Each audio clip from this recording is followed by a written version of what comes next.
Dear students, आज हम question number 48 करेंगे, 9th क्लास। इसमें क्या लिखा है? एक समद्विबाहु त्रिभुज बनाओ जिसका आधार बी और आधार कोण ए दिया है।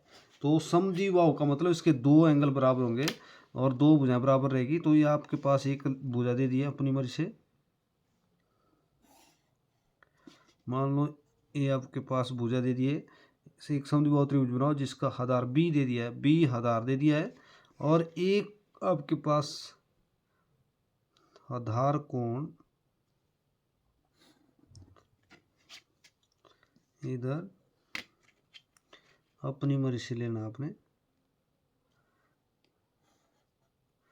इसका नाम ए दे दिया है। ठीक है, अब आपने क्या करना है? अब आपका क्वेश्चन शुरू करते हैं हम। तो सबसे पहले जितना आपने ये वाला लिया हुआ है, मान लो 8.6 ले लिया हमने, 8.5 से बड़ा सा लग रहा है ज़्यादा, तो आपने उतना ही ले लेना है। जितनी आपने नीचे लिए उतनी आपने ऊपर ले लेनी है। पेपर में अगर माप आया होगा तो माप लेना आपने। तो अब आपने बड़े शब्दों में नाम दे देना उसका। अब आपने क्या करना है? अपनी मर्जी से प्रकार खोलनी है और ए जो आपने एंगल लिया है साइड में उसके बराबर प्रकार उधर प्रकार खोल देनी है अपनी मर्जी से। ठीक है, अब प्रकार हिलाना नहीं है, अब उतनी प्रकार आपने ए पर खोल देनी है। अब उतनी प्रकार आपने बी पर खोल देनी है। छोटे छोटे डॉट लेने आपने। अब जितनी आपकी ये चाप की लंबाई है, मान लो ये आपकी चाप की लंबाई ये है, उतनी आपने ये आगे काट देनी है इधर, ये वाली इधर। ठीक है, अब आप इनको जो है मान लो एस या जे नाम दे दिया। अब एस और जे को आपने मिलाना है बी के साथ। मान लो बी को मिला दिया जे के साथ, आगे बढ़ा दिया, और ए को एस के साथ, और आगे आप दोनों लाइनें टच होगी, उसका नाम आपने ए बी है तो सी डाल देना इधर।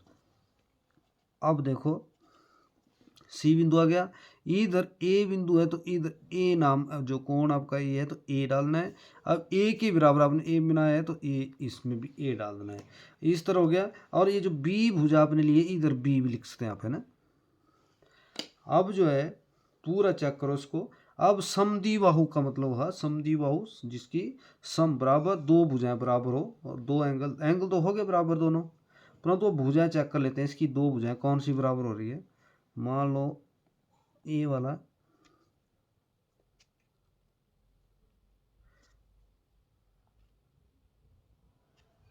इधर, अब उतनी है भुजा होनी चाहिए आपकी।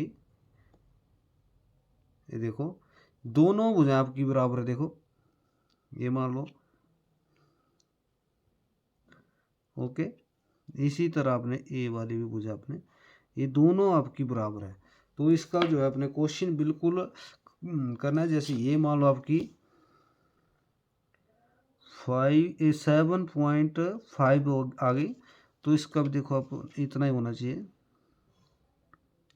7.5 सेंटीमीटर एक भुजा है तो 7 पॉइंट ही दूसरी होनी चाहिए। अगर ऐसा नहीं होगा तो आपका क्वेश्चन गलत माना जाएगा। दो भुजाएं इसकी बराबर होनी चाहिए, तब आपका क्वेश्चन समझो बिल्कुल राइट होगा। इसी तरह आपने क्वेश्चन करना है बिल्कुल अच्छे से, बिल्कुल आसान क्वेश्चन है। आपका इसी ढंग से आपने तैयार करना है इसको। Thank you.